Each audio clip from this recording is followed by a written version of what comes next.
Donc on doit faire attention. Très bien. Écoutez-moi bien. Jamais, au grand jamais, tant que je serai président de la République démocratique du Congo, je n'aurai en face de moi la délégation du M23 ou de l'AFC, là où je ne sais pas, pour négocier. Jamais. Voilà, mesdames et messieurs, bonjour. Après plusieurs circulations sur son état de santé, le chef d'État Félix Antoine Tshisekedi Tshilombo a enfin brisé le silence.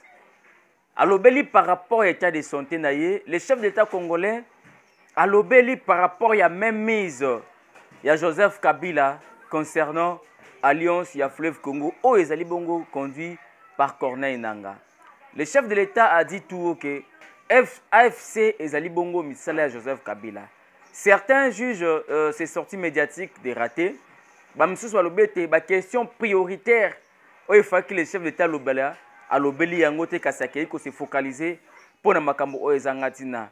D'autres disent que à laver, à dédouaner Paul Kagame au détriment de Joseph Kabila. Et puis, à Tangi Banemboka, à annexer Banemboka, qu'on a la hauteur, il y a makambo zali ko le kanamboka na biso, et pourtant, Batunyon Soubayebiete.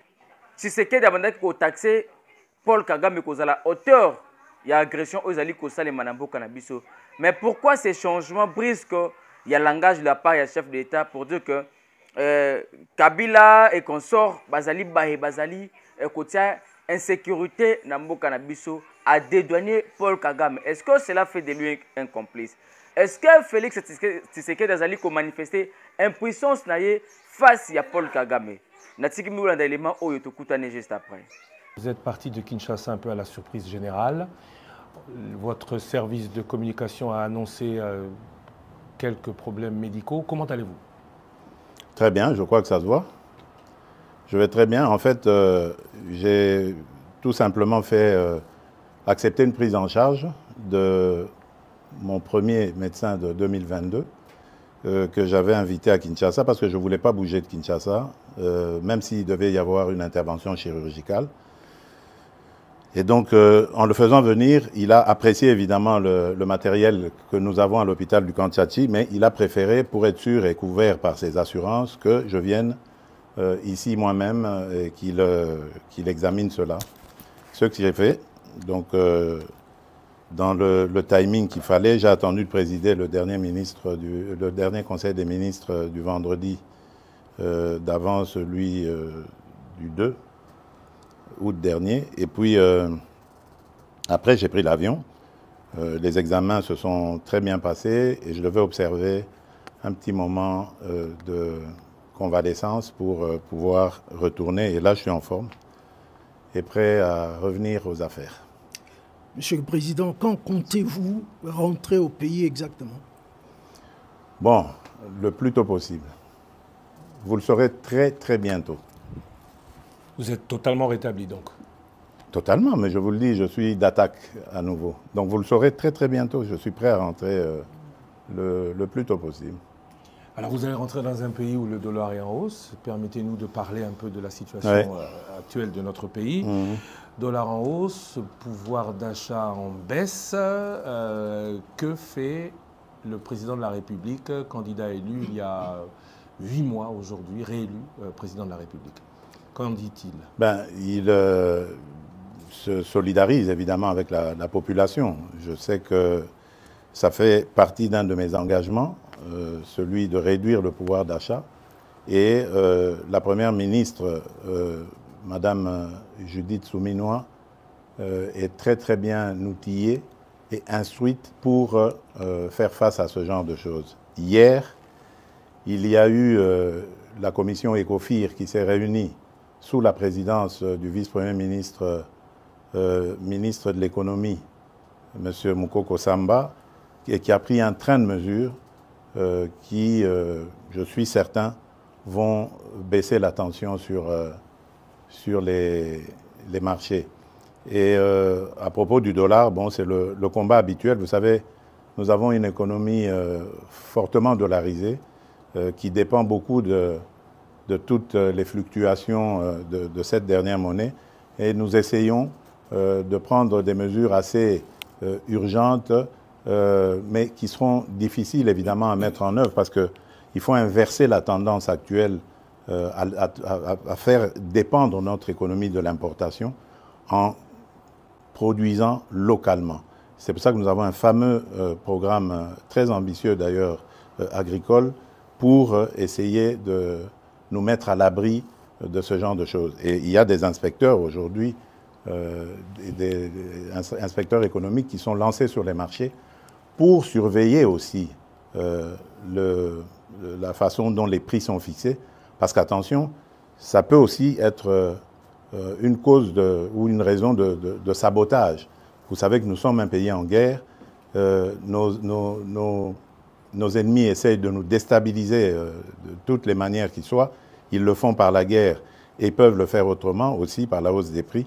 Ennemis internes et externes, j'entends, parce que beaucoup de ceux qui nous combattent à l'intérieur sont passés par les affaires dans ce pays, détiennent beaucoup de mécanismes pour jouer aussi sur les prix. Donc c'est un combat en permanence. Moi, ce que je veux dire à nos compatriotes, c'est que ça fait partie de mes 6 engagements. Qu'ils ne me jugent pas maintenant. Nous venons à peine de nous installer. Vous avez vu tout ce remue-ménage qu'il y a eu depuis les élections. Le gouvernement souminois ne vient vraiment que de prendre les choses en main, qu'il continue à nous faire confiance. Ils m'ont fait confiance le 20 décembre 2023. Eh bien, qu'ils continuent à me faire confiance. Je respecterai mes 6 engagements jusqu'au dernier. Monsieur le Président, j'ai une question un peu dérangeante. Écoutez, si vous la trouvez dérangeante, peut-être pas pour moi, hein, allez-y. Vous avez été élu brillamment avec 73%. Bien sûr. Et à l'époque, il n'y a pas eu de sondage d'opinion, mais votre cote était très haut. Mais depuis lors, il y a comme, le mot peut-être est fort, un désamour à votre égard. Désamour, je ne dirais pas. Je n'ai pas fini ma question. Ah, pardon. Lorsqu'on parle avec des gens, Oui. ils vous disent « je suis tshisekédiste, mais Étienne », mais pas tshisekédiste Félix. Il a oublié ce que papa avait dit, le peuple d'abord. Qu'en dites-vous? Bon, d'abord, je respecte leur choix. C'est la démocratie. Moi, je n'ai jamais exigé à quelqu'un de m'aimer. C'est d'une part. D'autre part, je dirais que la politique n'a jamais été statique. La conjoncture aussi, d'ailleurs, en conjoncture économique et autres, ça n'a jamais été statique. Tout bouge, tout est dynamique. Et donc, dans la vie d'un État, où la vie d'un État n'a jamais été un long fleuve tranquille, il y a des hauts et des bas. Surtout nous, qui sommes exposés aujourd'hui à d'autres difficultés nous imposées, comme la guerre à l'Est. Donc ça ne peut pas être facile. Mais le mieux à faire, pour moi, c'est déjà d'accepter d'affronter ces défis. Et de croire qu'on va les relever. Parce que j'y crois. Il y a de la stratégie derrière. Ne vous en faites pas. Ceux qui disent que j'ai oublié le peuple d'abord se trompent complètement. Parce que je dors et je me réveille en pensant au peuple congolais. J'en prends même sur ma santé tellement que c'est le premier de mes soucis. Donc j'espère qu'en 2028, lorsque nous ferons le bilan, ceux qui disent que je me suis éloigné de Tshisekedi Étienne auront le courage de revenir sur leurs propos. Parce que c'est ce qui se passera. Vous aviez 6 engagements. Vous avez aussi dit que vous allez monitorer le gouvernement. Bien sûr. Est-ce qu'on doit attendre 2028 pour faire le bilan? Non, non. À quand est-ce que le peuple pourra se dire, on commence à voir tout ce que le président dit et promet, à matérialiser le changement? Écoutez, notre chef d'équipe, c'est Madame Judith Souminois. Je ne veux pas lui mettre la pression. Elle est suffisamment outillée pour évaluer le travail de ses ministres et de m'en faire rapport. Et moi-même, d'ailleurs, comme vous le savez, je préside quasiment tous les vendredis, lorsque je suis au pays, les réunions du Conseil des ministres. Donc, je peux suivre. J'ai un cabinet qui est très actif, qui m'accompagne dans ce suivi. Donc, moi, j'estime la première évaluation au début de l'année prochaine. Donc, il faut peut-être s'attendre à du réaménagement gouvernemental au début de l'année prochaine. Mais bon, je le dis sous réserve de ce qu'on en pensera, la Première ministre et moi. Élection en janvier 2024, premier bilan en janvier 2025. Que dire de la léthargie institutionnelle? Tout prend, beaucoup le regrettent, beaucoup trop de temps. Oui, et vous avez, en parlant de ce temps qui coule, qui passe sans que changement n'arrive, vous avez vous-même, ici à Bruxelles, évoqué lors de votre précédent passage, des révisions constitutionnelles ou des modifications de la Constitution à faire. Cela a créé beaucoup de polémiques. Alors maintenant, on voudrait, si possible, que vous nous précisiez de quoi il s'agit. Est-ce que le président, comme le dit votre opposition, veut s'éterniser au pouvoir? Certains dans votre parti disent que vous êtes président à vie, ou le président a des points précis dans la Constitution qu'il vaudrait modifier, si oui, lesquels? Écoutez, moi je suis toujours conduit par un seul leitmotiv, c'est le salut du peuple, c'est pour moi la loi suprême. Lorsque j'évoque des modifications que je juge utiles pour la bonne marche de la nation, du pays, je me préoccupe très peu de la polémique. Je n'y regarde même pas. Parce qu'évidemment, il y a toujours des petits malins qui vont essayer de détourner mes propos et essayer de les amener dans une polémique inutile. Je n'ai jamais dit que je veux changer la Constitution pour rajouter le nombre de mandats présidentiels ou d'années. Non. D'abord, ce sont des dispositions inamovibles.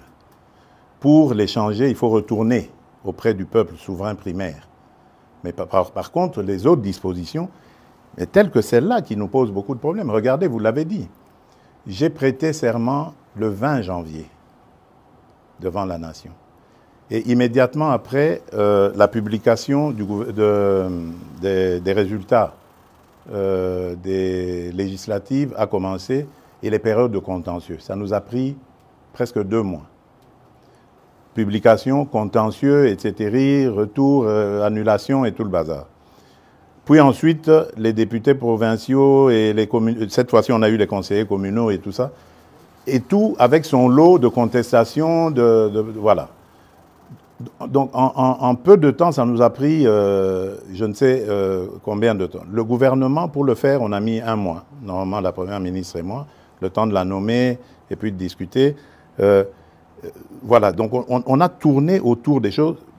L'installation du bureau du Parlement, par exemple, ce sont des choses qu'on doit réfléchir à comment les réduire. On ne peut pas laisser 1 mois, par exemple. J'ai vu chez les Français ce qui se passe. Dès qu'on a le Parlement, enfin l'Assemblée nationale, ils ne prennent pas beaucoup de temps pour la validation de mandat. Mais chez nous, on prend 1 mois. Alors que les sujets à traiter pendant cette période ne sont pas nombreux. Il y a juste la validation de mandat que le bureau a et l'installation du bureau définitif. Mais pourquoi ça doit prendre 1 mois? Ça peut se faire en 2 jours. Ce sont des choses comme ça qu'il faut revoir, réduire, etc. Autre chose, par exemple, qui me motivait à vouloir ce changement de constitution, enfin des modifications dans la constitution, c'est la désignation des gouverneurs. Je trouve que la désignation des gouverneurs aujourd'hui fragilise nos provinces. Il faudrait, à mon avis, les gouverneurs étant des grands commis de l'État, qui soient désignés directement par le gouvernement en place et qu'ils rendent direct rapport au gouvernement.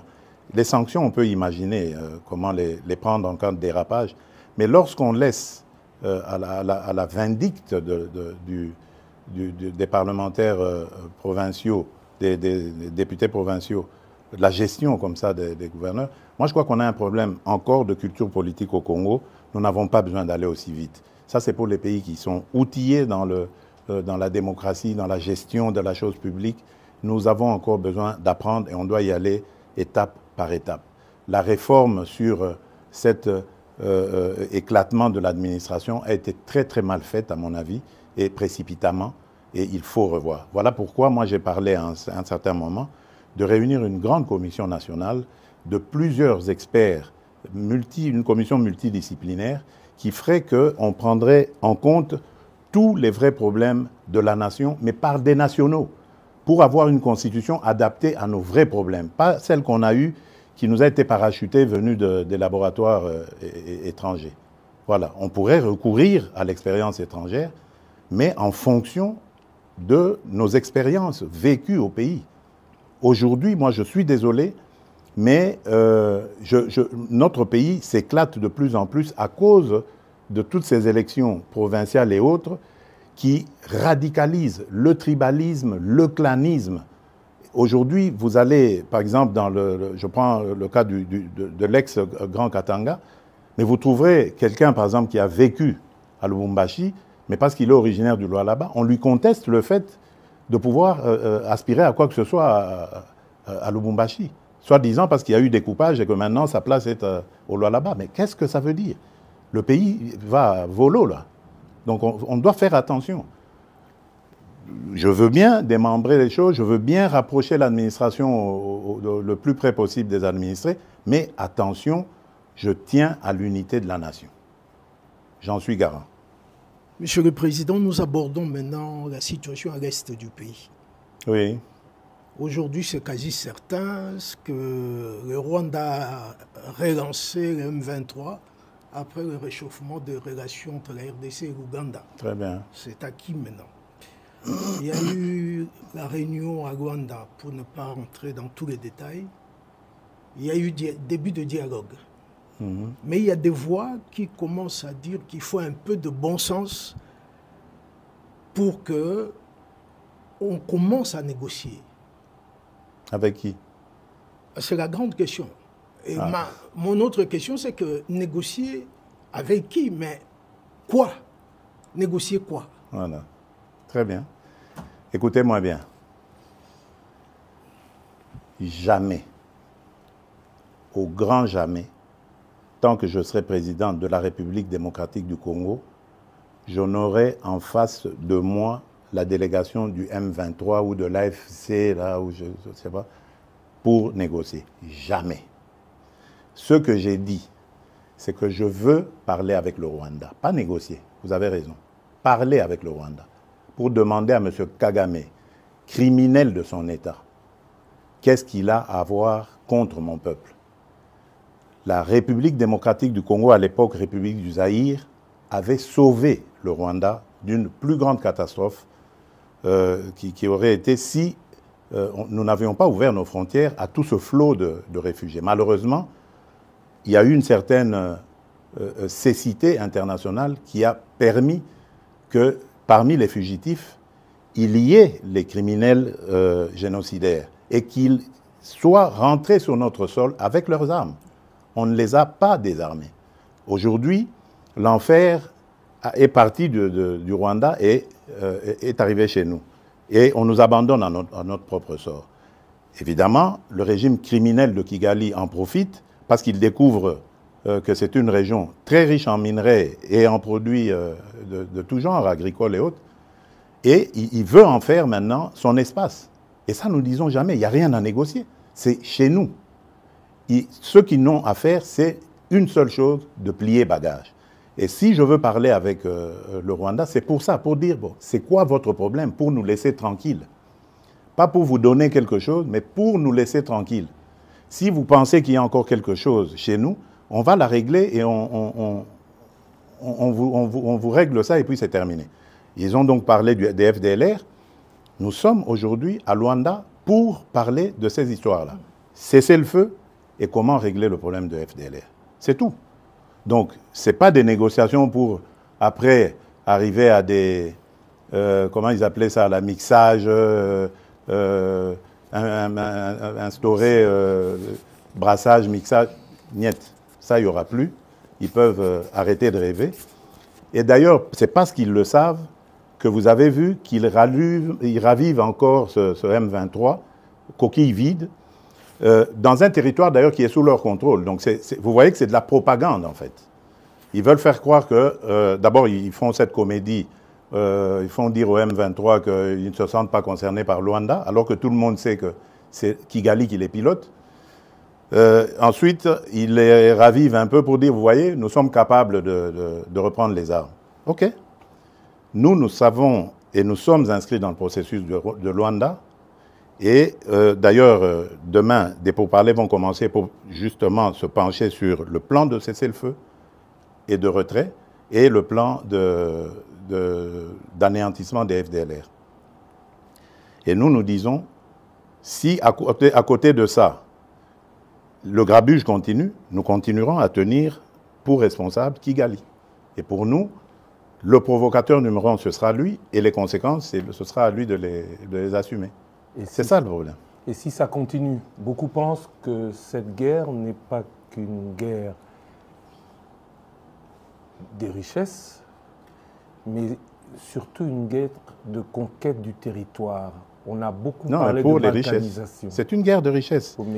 C'est une guerre de conquête des territoires, justement, des territoires riches. Vous pensez que s'il n'y avait pas tous ces minerais rares et tant prisés dans le monde, dans ce sous-sol de chez nous, là-bas, dans le Massissi, Rutshuru et tout ça, ils seraient venus. Ils nous laisseraient tranquilles. C'est des sols riches et des sous-sols riches. C'est ça qui attire. Et maintenant, pour que ce soit définitivement mis en coupe réglée, sous coupe réglée, eh ben, ils veulent le couper de la RDC. La balkanisation est donc encore possible dans leur tête, pas chez nous. Jamais, elle n'est pas possible. Mais parler avec le Rwanda, c'est lui donner un minimum de bonne foi. Est-ce que vous pensez qu'il peut avoir de bonne foi? J'y crois pas. Je n'y crois pas. J'ai testé leur bonne foi, je n'y crois plus du tout. Maintenant, c'est la pression. Je remercie les États-Unis d'Amérique parce que c'est eux qui nous apportent beaucoup de choses. D'ailleurs, vous avez vu, au départ, il y a eu une trêve. Maintenant, il y a un cessez-le-feu. Je vous dis, ce n'est pas le Congo qui l'a demandé. Malgré la chute de Kanyabayonga, de Rwindi avant, ce n'est pas la RDC qui l'a demandé. C'est le Rwanda. Mais il savait qu'il ne pouvait pas nous le demander direct et le faire accepter. Il est passé par les Américains que nous écoutons. Je remercie surtout le président João Lourenço pour son implication, surtout la dernière ici, parce que j'ai de Bruxelles participé en pilotant aussi notre délégation qui était là, qui s'est brillamment comportée. Et je remercie évidemment l'ancien président Uhuru Kenyatta, qui est d'ailleurs le déclencheur de tout ça. Malheureusement, son successeur a très très mal géré la question par la suite en prenant fait et cause pour Kagame. Peu importe, de toutes les façons, il n'était pas partie prenante de ce processus. Lui, il l'a trouvé en arrivant, en étant élu. Peu importe, mais le processus de Luanda est là et il fonctionne très bien grâce à la maestria du président João Lourenço. Et le président Uhuru Kenyatta est un très bon facilitateur issu du processus de Nairobi, qui malheureusement a été vidé de sa substance, mais le président, sa crédibilité du président Uhuru reste, elle demeure. Voilà, je tenais à le dire, parce que je suis convaincu que là, nous sommes engagés sur la bonne voie, grâce à ces partenaires, et que nous aurons la solution. Je suis vraiment convaincu cette fois-ci. Après la situation là, je voudrais parler avec vous de tous ces scandales financiers, avérés ou supposés. Mmh. Ce qu'on constate surtout, c'est qu'il n'y a aucune poursuite judiciaire ou suspension de qui que ce soit. Pourquoi la justice ne répond pas? Bon, écoutez, d'abord, le travail de la justice consiste à faire des enquêtes. Je crois qu'il faut faire très attention. Ne tombons pas dans la facilité, dans l'invective. Et c'est ça que je déplore avec ces fameux réseaux sociaux. Parce qu'on peut, comme ça, à cause des réseaux sociaux, vous défaire l'honneur et la dignité d'un individu. Moi, je tiens beaucoup à ces choses-là. Vous ne me verrez jamais humilier quelqu'un, même si c'est mon dernier, mon pire des ennemis. Je n'aime pas ça. J'ai toujours un brin de respect pour la personne. Or, les réseaux sociaux, ce n'est plus ça. Il suffit qu'on cite votre nom, Lusaku et nos voleurs, ça y est. Si c'est bien mis en place, ça y est, vous êtes condamné, c'est terminé. Donc, laissez à la justice le soin de faire son travail. Mais j'aimerais dire quelque chose à propos de toutes ces affaires. Mais moi, je m'en réjouis. Je m'en réjouis parce que ça n'existait pas dans ce pays-là. Pourtant, des affaires, il y en a. Dans les casseroles, là. Et là, je suis déterminé. Vous avez vu le ministre qui est là, il a cette mission. On va ouvrir les placards et on va sortir les cadavres des placards pour montrer que ce pays a été trahi, pillé et volé plus que jamais vous pouvez imaginer avant moi. Aujourd'hui, au moins, nous avons des gens qui dénoncent. C'est déjà ça. Ça veut dire que la corruption avait vraiment été une seconde nature dans ce pays. Donc ne vous en faites pas. Réjouissez-vous quand vous entendez ces choses-là. Malheureusement, c'est récupéré par les réseaux et c'est ça qui désoriente un peu l'opinion, qui désoriente. Parce qu'il faut laisser la justice sereine. Vous savez qu'elle est déjà malade. On est en train de travailler à la remettre en place. Donc il faut lui laisser le temps de faire son travail. On va leur donner encore plus de moyens de travail pour que la justice soit dite. Parce que, attention, on a affaire à parfois des chefs de famille, on a affaire à des gens qui tiennent à leur dignité. On ne peut pas la jeter en pâture comme ça en disant, voilà, ça y est, il est voleur. Non, prenez votre patience. Jamais justice n'a été expéditive. Regardez, dans nos pays à tradition démocratique ici, il y a des procès qui durent 10 ans, 15 ans de corruption. Mais pourquoi est-ce que vous voulez que, parce qu'un nom a été cité, le lendemain, il doit être condamné? Mais non. Il faut lui donner les moyens de sa défense et voir comment ça va se passer. Monsieur le Président, vous avez cité le ministre de la Justice sans le citer. Justement, je voudrais poser une question à son sujet. Ouais. Sa nomination en tant qu'opposant a surpris agréablement beaucoup de gens. Très bien. Est-ce qu'on peut interpréter ça comme une ouverture aux forces de l'opposition? Bien sûr. Est-ce que c'est un jargon que vous passez? Bien sûr. Pour dire que vous voulez rassembler... Bien sûr, c'est une ouverture, bien sûr. Dernièrement, j'ai reçu, pour l'anecdote, les évêques de la Cinco, le jour où ils ont élu leur nouveau président, leur nouveau bureau. Et dans nos discussions, je ne vais pas les dévoiler ici, mais il y a eu une demande allant dans ce sens. Mais ma réponse était claire. J'ai dit, mais Seigneur, je suis à votre disposition. Je ne demande que ça. Mais dites-moi, comment vais-je m'y prendre? J'ai pris l'exemple que de trois opposants. J'ai commencé par Martin Fayoulou. Je dis, mais il n'a jamais reconnu les résultats des dernières élections. Comment est-ce qu'il acceptera ma main tendue? Moïse Katumbi était prêt à faire la même chose, ou il avait même fait la même chose, mais grâce, évidemment, à la pression des siens, il a accepté qu'il rentre dans les institutions, mais lui reste borderline. Joseph Kabila, n'en parlons pas. Lui, il a carrément boycotté les élections et prépare une insurrection, parce que l'AFC, c'est lui. Donc, dites-moi, je fais quoi? Je n'avais pas eu de réponse. Mais j'ai parlé d'autres qui sont plus conviviaux, plus participatifs. Et je rends ici, par exemple, hommage à quelqu'un comme Adolphe Muzito et même un petit peu le docteur Mukwege aussi, qui fait, malgré leur position d'opposants, qui font parfois de commentaires objectifs. Quand quelque chose va, ils applaudissent, ils sont contents. Le docteur Mukwege avait reçu une délégation du FONAREV encourageant, promettant de s'impliquer dans le combat du FONAREV, qui n'a rien à voir avec la politique. Ce sont nos victimes que nous voulons aider. Ce sont ces monstruosités que nous ne voulons plus revoir dans notre pays. Voilà un patriote qui se dit, au-delà de mes penchants politiques, j'y vais. j'aurais aimé que tout cela vienne se dire, on nous attaque par le Rwanda injustement, liguons-nous autour du président et combattons. Mais non, malgré ça, il y en a qui collaborent, l'AFC collabore avec le Rwanda contre la République démocratique du Congo. Moussa Mouzito, hommage à lui, lorsque nous avons terminé la 6e revue avec le FMI, premier fait dans l'histoire de la République démocratique du Congo. Jamais les revues avec le FMI n'avaient été jusqu'à leur terme dans notre pays. C'est la première fois que ce gouvernement arrive et c'était sous la direction du ministre des Finances, Nicolas Kazadi, que l'on jette en pâture aujourd'hui. Mais Adolphe Mouzito m'a envoyé un message de félicitations. Et lui, il est très bien outillé pour savoir ce que ça signifie. Vous voyez, mais il n'est pas au gouvernement, il n'a pas de privilèges, il reste objectif. Ça, c'est des vrais hommes d'État. C'est ça que nous devons voir dans notre pays.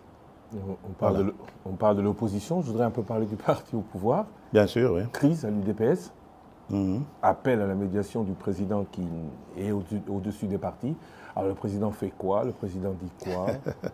Parce qu'il a quand même encore le cœur à l'UDPS. Bien sûr, bien sûr. L'UDPS, c'est mon école. Et je suis issu de là. J'ai fait toutes mes classes politiques à l'UDPS. Le président n'est pas inquiet du tout. Je me réfère d'ailleurs à un terme qu'aimait beaucoup utiliser mon mentor, notre leader historique, Étienne Tshisekedi, qui appelait ça vitalité démocratique. Donc, de ce choc des mots jaillira la lumière. La seule chose que je déplore, c'est ce que j'ai dit tout à l'heure, c'est l'usage des réseaux sociaux. À l'époque, quand nous nous battions comme ça, on le faisait dans des salles entre 4 yeux ou sur le net, mais entre nous, sur nos sites, comment on appelait ça encore, là, les sites de discussion qu'on avait à l'époque, quand on n'avait pas encore ces réseaux sociaux. Et c'était bien, ça se passait, c'était chaud, bien sûr, bouillant, mais démocratique. Et ça terminait toujours par s'arranger. Et je vous promets, ça va s'arranger. Je ne suis pas du tout inquiet. C'est des choses qui arrivent. Je ne veux pas, en tout cas, que ça prenne des allures du genre de ce qu'on a vu avec les forces du progrès, que je condamne complètement. Mais je tiens à ce que... enfin, je suis sûr plutôt que les choses vont rentrer dans l'ordre. Pas de problème. Je voudrais aborder une question que vous connaissez et maîtrisez très bien, les relations avec la Belgique. Oui, bien sûr. C'est mon autre Congo. Hein, voilà, justement, en 2019, vous avez justement dit que c'est l'autre Congo pour vous. Mais, Monsieur le Président, depuis que vous êtes au pouvoir, on ne sent pas un resserrement des relations entre les deux pays. Ah, ça, je ne sais pas par quoi vous voulez le voir, vous. Il y a une ambiance de ni guerre ni paix. Et on ne sent pas un engouement des investisseurs belges à aller chez nous. Oui, mais... Est-ce que c'est toujours le problème de climat des affaires? Je crois qu'il y a un peu des deux. Vous avez raison. Attention aussi, ce sont des gens qui doivent être sûrs de leur mise. Hein? Donc ça veut dire que quelque part, peut-être, que nous n'avons pas encore émis suffisamment de signaux rassurants sur le climat des affaires. D'ailleurs, pendant que je suis ici, j'ai été interpellé par un message de l'ambassadrice belge à Kinshasa sur un sujet belge qui a été victime de tracasseries d'un ancien ministre du régime passé qui était à l'urbanisme ou aux affaires foncières et qui l'a mis dans de sales draps aujourd'hui. Donc vous voyez que même les affaires d'il y a plusieurs années continuent à avoir des effets aujourd'hui. Donc nous avons peut-être un travail, et si celui-là, ce monsieur belge, vient en parler à ses amis ici, ils vont mettre la pellade douce avant d'y aller. Il y a de l'attrait, on sent que les choses bougent, mais je crois que de part et d'autre, il faut faire des efforts, surtout se rassurer. Ça, c'est d'une part. D'autre part, attention, il y a aussi une réalité en Belgique. La Belgique, il ne faut plus la voir comme l'ancienne Belgique qu'ils appelaient eux-mêmes la Belgique de papa. La Belgique, aujourd'hui, elle s'est très fortement communautarisée, et même dans leur système d'exportation, de business, de commerce avec l'étranger, ils le font plus par des communautés. Donc c'est à nous aussi d'adapter notre diplomatie à ce niveau-là. Et je suis en train même de réfléchir à voir comment, avec nos compatriotes de la diaspora, avoir des diplomates qui parlent très bien le néerlandais, qui parlent très bien le français, qui parlent bien l'allemand pour la région germanophone, et qui se mettent en contact justement avec ces gouvernements communautaires pour voir, les rapprocher les uns après les autres. Donc il y a un travail complet à faire. Mais quant aux relations, je vous rassure, elles sont excellentes. Il ne se passe pas, je dirais, 6 mois sans, par exemple, que le roi des Belges et moi nous passions un coup de fil.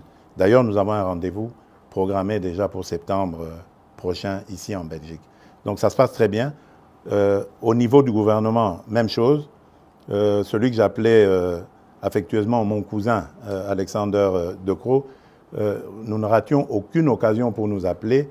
Et même à chaque fois qu'on se retrouvait à l'Assemblée générale des Nations unies, la Belgique, la représentation de la Belgique organisait toujours un petit déjeuner, ou un déjeuner même d'ailleurs, auquel nous parlions de nos problèmes.